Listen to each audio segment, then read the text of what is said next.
Hello, everyone, and welcome back. Welcome to the Unquiet Mind show, podcast, whatever you want to call it, conversations. Today, I am joined again, so happy to have Faith and Rebecca or Becca Agwith with me. And they are strong members in the community, the MS community. And if you don't know them, you should, because they're amazing, amazing women and have done quite a bit in this MS world. So thank you for being here. Thank you. Thank Good you. morning. Good morning. Good morning. And if you all don't know, in the previous show, we talked about Becca writing a book and Faith being on the Moth, but you all will see all of those things hopefully in the show notes and go and purchase her book. We can talk about that at the end again and go and support Faith and look at her video from the Moth on YouTube, and that would be amazing. So yeah, today I love speaking with you all, and I think the feeling is mutual with us. We just love having conversations. Yeah. And so I wanted to just kind of talk about like life with MS, life in this autoimmune illness world.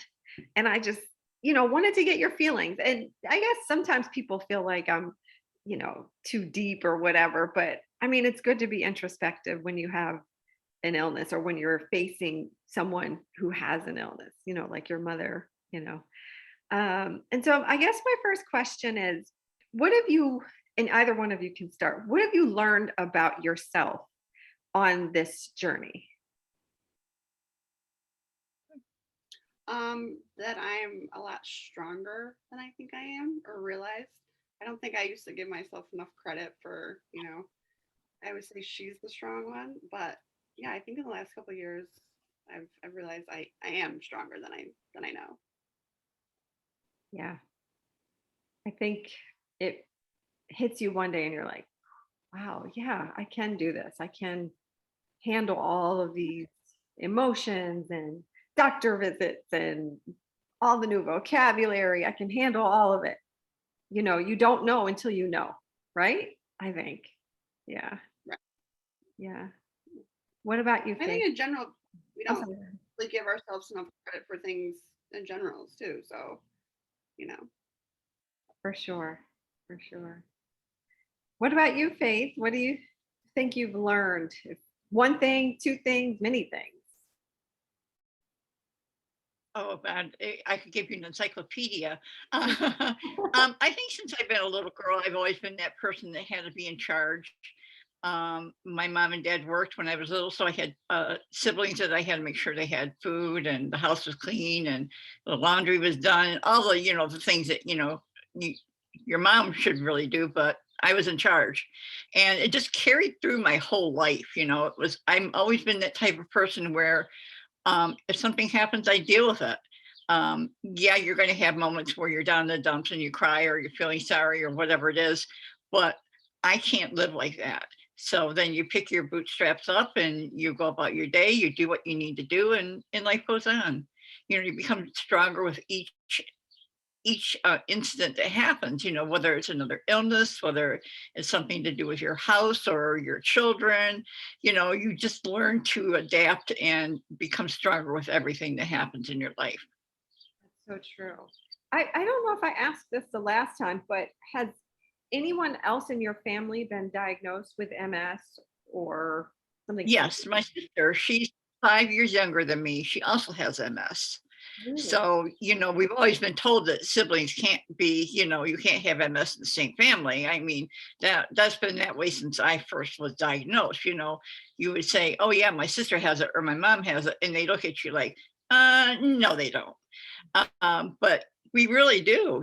There's no reason why two or three people or everybody in your family can't have the same disease. Your cells in your body are connected. So why can't you give that same problem to somebody else? You can give cancer to somebody else or anything else. So why can't MS be in that same that same category? Right. Yeah, when I was diagnosed, I read that there were possibilities of it being hereditary. We never had anyone in my family officially be diagnosed, but my aunt had a bout with like what it seemed like was a flare or an exacerbation, but she had Mhm. one, but she never had any other issues again, and she never went back to the doctor to see like what would happen afterwards. Mhm. But it's odd because we do have similar challenges. For example, like the heat intolerance. Sometimes Oh, yeah.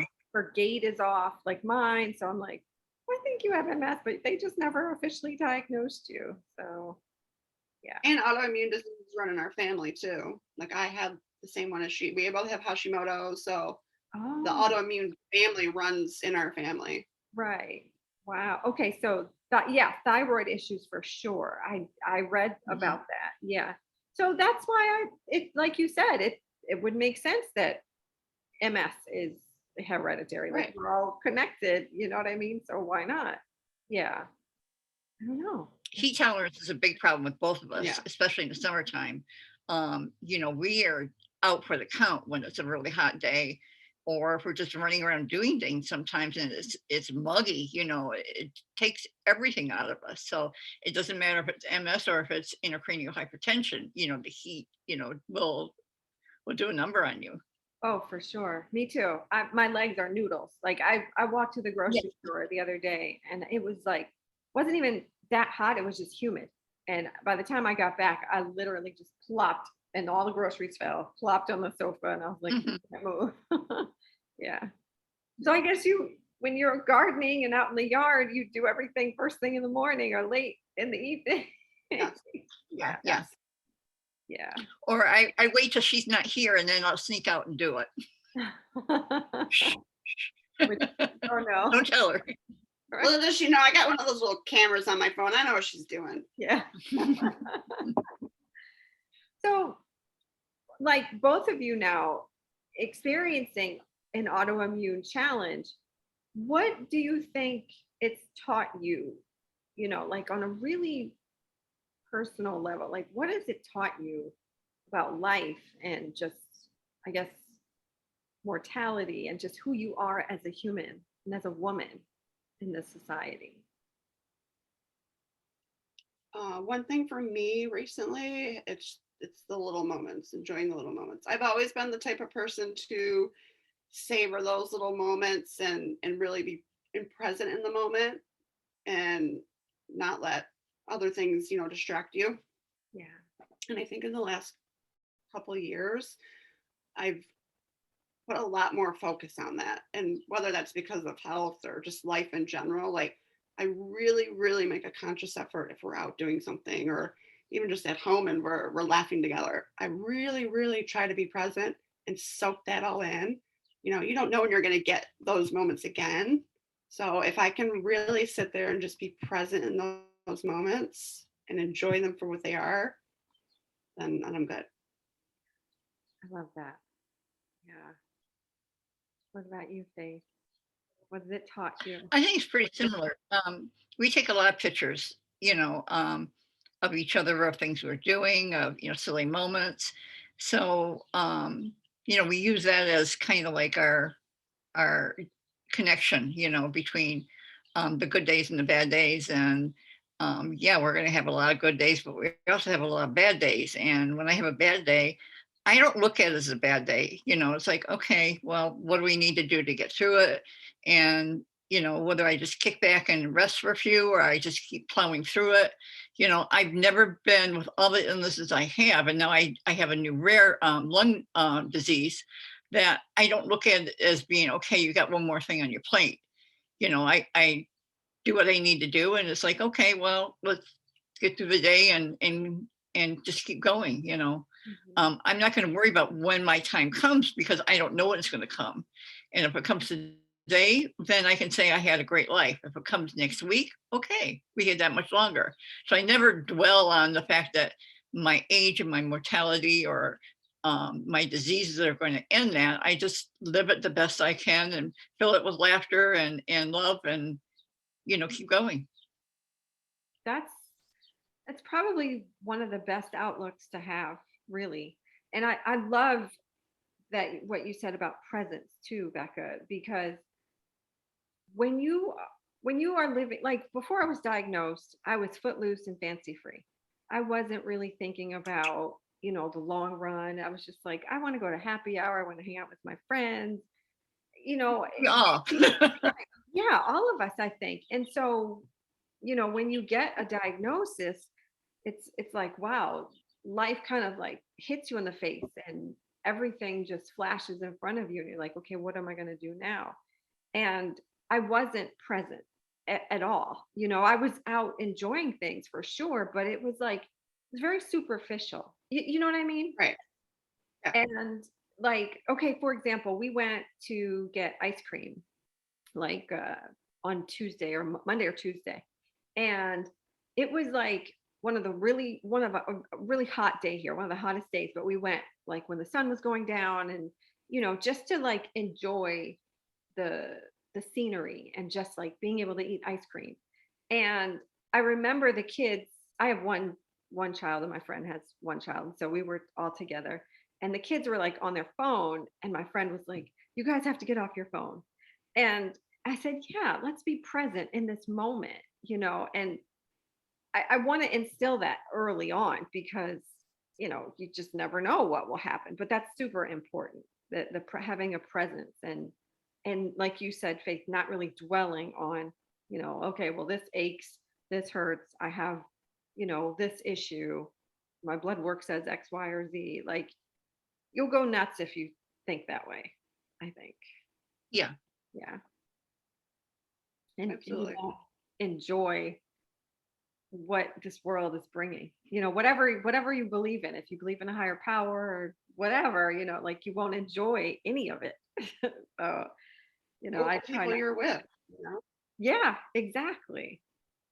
Yeah. We try not to use our phone when we're together. Like if Right. we're out, unless there's something going on where we have to be on the phone for something, or look something up. We make a conscious effort to keep that phone in our purse or wherever it is. But when we're home and we're relaxing, then yeah, I'm on my tablet or she's on her phone or the TV's going or whatever, and that's okay because that's our quiet time. It's our time to chill out and recharge and just look at everybody, on that we follow. So we always try to keep those two things separate. And it makes a big difference because Becca has a big problem with people that are on their phone, like at a restaurant, and they're sitting there and you can tell no one's Nobody's having talking, nothing. yeah, What's the point of going out? Like, they're sitting there with a phone in one hand and their food in the other, and they never look at each other, they never talk, and it's like, why? well, I even find myself too when you talk about us being at home, like even if we're on our phone or a tablet and we're watching TV or doing all three, not to sound corny or cheesy, but I look up at her and glance, just take a glance and soak that in. Oh yeah. I mean, I wish some moments that I could get back. And I tell my friend all the time, the best gift that you can give someone is your time. That's the best gift because you can't get it back. You know what I mean? Right. And like if I'm offering that to you and you're offering that to me, that's incredible. And so you do try to just remain in that moment and not think about anything. Just think about being there, breathing, enjoying one another or whatever it is that you're looking at, Right. yeah. That's kind of what MS has definitely taught me, just being present, presence of mind and letting go. You have to, because otherwise you've got all that extra baggage on top of things that you already can't deal with. And it's such a heavy burden to have that all on your shoulders at one time. Right. Do you all do you all ever think like it's a control issue? You know what I mean? Like allowing yourself to be present is releasing the control that you have. Because when you have Yeah. an illness, you feel like I don't have any control over this. Like, you know what I mean? Yeah. I think Mhm. it's so And much. then if you're being present, that's something that you can control. Exactly. Exactly. Yeah, for sure. Um, so what motivates you all? Like, I know there are some days where you're just like, I don't want to get up. I don't want to do this. I don't know. Maybe there aren't any days like that. For me, it is though. So, but do you have days where I you're? think everybody, yeah, Mhm. everybody has those days where, I don't want to get out of bed. I don't want to look at you. I don't want to do the dishes. The garbage can pile up. I really don't care. We all have those days. Yeah. So, what is But I it? think what, Mhm. No, I was just gonna say, what go ahead. like gets you to move? Um, I get an inkling to do something and I get up and do it, whether I can do it or not. And if I can't do it, I figure out how I can do it. And whether it's making something in the kitchen or I just finished a quilt or starting new plants, whatever it is we're going to do. I've always been that person where once it's in my mind, I do it. I've always been that go getter, whether it's a job or if it's a man. And trust me, if I see a man, that's it. I've always been that kind of person. So, it doesn't take much to motivate me. It's just a matter of getting up and doing it. And once I got that in my mind, that's what we're doing. We're doing it. Where Rebecca, she's the exact opposite. She thinks about it. She plans it. She writes it down. She has an itinerary.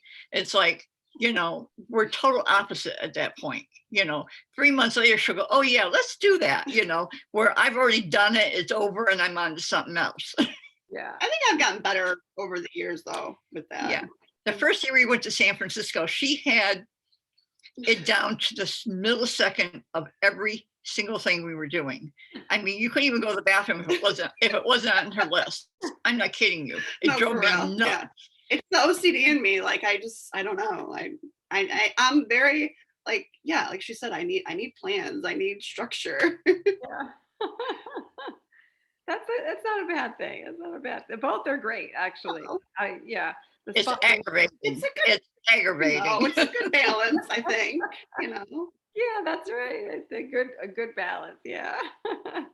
Yeah, I love it. I love it. Yeah, there are days where I definitely don't want to get up. What motivates me, this is probably going to sound funny, but food. I love to eat Oh and yeah. Girl, Don't even talk to me about food. food and coffee.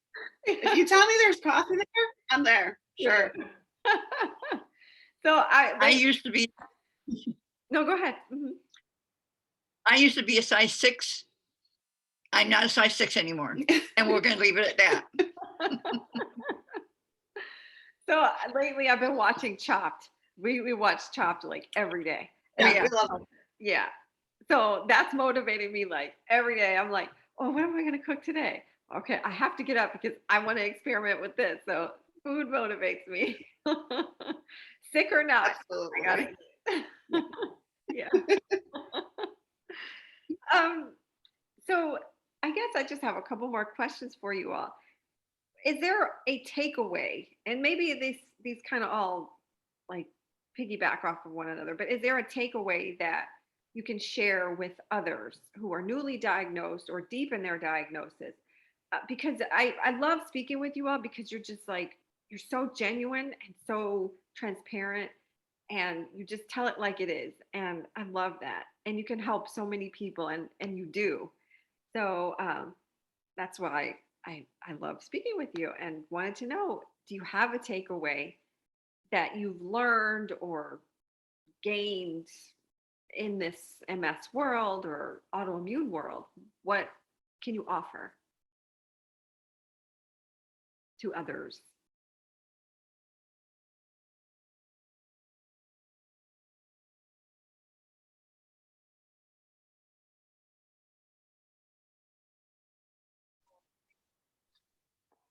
And we're back. We're back. And we're back after our glitch. But did you all hear the question? No, go ahead. Oh, I was saying in your MS world or in your autoimmune illness world, you can offer so much and you do because you guys are lights in this community and so transparent and so genuine. And I wanted to know, have you any takeaways for people who are deep in their diagnosis or new to a diagnosis? What can you offer? What piece of advice can you offer or a takeaway for them? I would say don't forget who you are.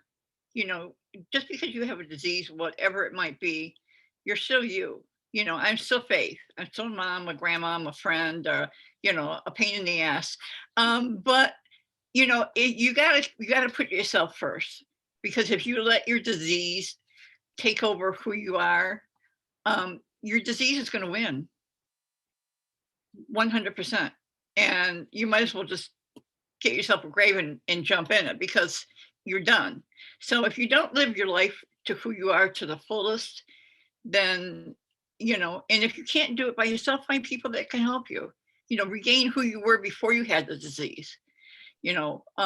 Before I was diagnosed, I was, carefree person that, whatever happened, happened. If it was traveling, or if it was, men, or if it was whatever it was, Woodstock, I lived my life. And that's the way you got to do it. You can't give up your being just because you're sick. Right. Don't let your illness, tell you how you're going to live your life. Right. You have to tell your illness how you're going to live your life, and just do it. And if you need a community behind you, whether it's a MS community, whether it's your neighbor, a priest, a doctor, whoever it is that's going to be that person that's going to get, the support you want, find it. There's a lot of great people out there that, will be more than happy to give you whatever advice you're looking for. And, give you that ear that you just might need to have that friendly, that friendly voice during the day, and say, hi, how you doing today? What's going on? What are your problems? How can I help you? Give them a good laugh, or tell them a stupid story, or, whatever it is that they need, and share it with them, I agree. Yeah. Great. What about you, Becca? To be gentle with yourself on hard days, and remind yourself that what you're feeling is temporary. Tomorrow is a new day. Today might be a really crappy day. Tomorrow could be the most beautiful day you've ever had. Last week, I had a really bad night. I came home, got in bed with mom, cried, felt awful. And then I woke up the next day and I received a really, really lovely, special message from a friend, and just showered me with love and support. And that's all I needed, and that day was a new day, so you got to be gentle with yourself on hard days, and just tomorrow's a new day. It could go completely different than the day before. And you got to keep that in mind. The moment that you're living is just that moment. That too will pass. Yeah. And if it doesn't, get yourself a puppy or a kitten, and let them shower with your kisses. I'm soaking this in, and I'm so quiet because yesterday I had a really rough day, and emotionally. Yeah. And I think I let all of this get to me. And it carried over into this morning. And I was like, okay, I have to get it together. I'm talking to these amazing people. I don't want them to see any sadness or anybody, If you do. Yeah. And it was just like, I don't know how to describe it, but the down, sometimes we're up and then we're down. And I was like really down. And I see a therapist every week on video. We have a telehealth. And she pointed out a lot of things this week about me and how I react in relationships with others, like particularly a romantic relationship. And it made so much sense because I carry, and maybe you all can relate to this, I carry a guilt or a shame sometimes. And just when I think I'm over that and I've worked through it, I do things that kind of set me back and I'm not over it. And a lot of my conversations or disagreements may stem from me, not from anybody else, but from like the underlying trauma that I've experienced with, the ups and downs of MS. And so when you said be gentle with yourself, like I really had to do that and like do that self talk. It's hard. I'm not even going to tell anybody it's easy. Very, very hard. And like the last month or so has been, I've been feeling it too. So I know what you're going through. And I always tell mom, like, it's because I care too much. I care too much about others. I care too much how they feel. I want to make people happy. I'm a people pleaser. Right. So if there's something not going right in a relationship, whether it's a friendship or family or, a significant other, I care too much and I'm too emotional, and some people say that's a bad thing. I don't think it is, but I care too much. So when something happens, I take it so deeply and personally. And my emotions, I mean, she can attest to this last month, has Mhm. been incredibly hard. And it's like, I tell myself I think it's important that you go through the feelings, like sit with your feelings and go through those emotions, but you also got to move past them. And it's been very difficult this last month for me to not have bitterness and hatred and disappointment from certain relationships. It's been challenging. So Oh yeah. I can completely relate. And Faith, you've lived a little bit longer than us, so perhaps you've experienced some of the things. Yeah, everything yeah, from a bad marriage to when I got married, I was never going to get married. I was going to be one of those single people all my life. And when I got married, I married a man because of his family. He had a family the Storybook family. And I thought that's going to be my savior because I didn't have a good family. Mhm. I grew up with a very bad family. So I thought when I got married to this man, it was going to be everything you imagine, storybook, romance and the whole bit. But it didn't turn out that way. And so it was very hard for me to the fact that it didn't work. And then I have a son who has some mental illness, and we had issues with that. And I had to go into therapy to deal with his issues. And I think a therapist is absolutely essential for anybody that has any kind of illness because you take all that in and you put it inside you and you have no way to release it and talk it to other people. Yeah, we can talk like you and I do, but sometimes you need that outside person that doesn't know you to give you the pointers like you said yourself, so you can see in a different perspective what maybe, something very insignificant or something that could be majorly important that you're going to need to address. Absolutely. I was watching a Netflix show last night. David Letterman interviews people. My next guest. I don't know if you all have All seen. the time. Yeah, yeah, they're great.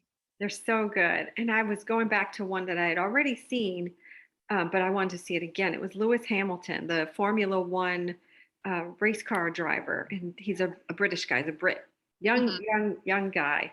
And he said, he was talking about his ups and downs. I don't know if you all have seen it, but he said, yeah, it's not about how many times you've fallen. It, it's how you get up. I think I'm quoting Yeah. him probably wrong, but absolutely. that was a takeaway for me in my world and having MS because, of course, we fall quite a bit, literally. But you do have those days where you stumble, you fall emotionally, and it's really hard. And like you were saying, Becca, like don't stay there. Right. Like you said the same thing, Faith. Like don't stay there. And I think it's also important to normalize mental health issues, and it's important to normalize medication. It's important to normalize therapy. It's 2022, and those topics are That still, stigma. yeah, there's a stigma. It's taboo. People don't want to talk about it. If you're doing those things, there's something wrong with you. Like, we need to normalize these things because none of them are wrong. If you need a little extra help, there's nothing wrong with that. no, nothing at all. It's it's normal. It's normal to seek help. It's abnormal if you don't. It's like everybody's looking at you like you don't have a therapist yet. Yeah, yeah. So, well, thank you again.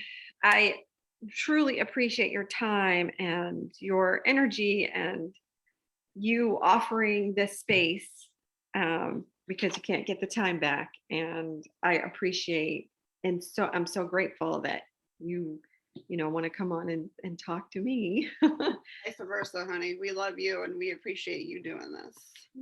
Let's make this a normal thing. I agree. I think we should Yep. have conversations with Becca and Faith every month. That sounds great. There's so many That sounds different great. layers that we can go through, Right. it's like we're just kind of skimming the surface, and if you really to get deep into a certain subject, that's you need more time, to it's like any relationship, like if we were dating and it's that first date and now maybe we're holding our hands, but we haven't got that first kiss yet, Right. you know, we haven't got the tongue going yet or any of that kind of stuff. So we're still like in that holding hand stage. So let's get a little deeper. You know what, and I wrote down like 3 other questions and I have them there on my phone. Okay. Next. And so the next time I'll send those over to you all, but I think those go really deep. I was listening to NPR and there was an author that was talking about what motivated him to write, and he had an illness as well. And so I could kind of relate to what he was saying. So I was like, oh, these are good questions. So we'll definitely go deeper in our next conversation. I think. Can't wait. Because maybe that little bit deeper will help one person out there that's listening to say, oh, okay, yeah, I get I that. got that. Yeah. They're just kind of touching it, but let's see what else she might want to say about that. Yeah. And that's why we're here, I think. Right. Mhm. Yeah, absolutely. I love it. Love So it. if you all want to purchase Becca's book, what's the name of your book? Your The ebook? AECs and the XYZs of this crazy thing called life. Love it. Love it. And check Faith out. Everything again will be in the show notes on YouTube from her moth talk. That will be all over YouTube. Everybody can watch. Thank you so much. And I truly enjoyed this conversation. Can't wait for the next one. We're going to go deep. Yes. We're going to go past hand holding. We're going to what is it? Second base now. Take care. Thank you too, honey. Have a great weekend, hon. You too.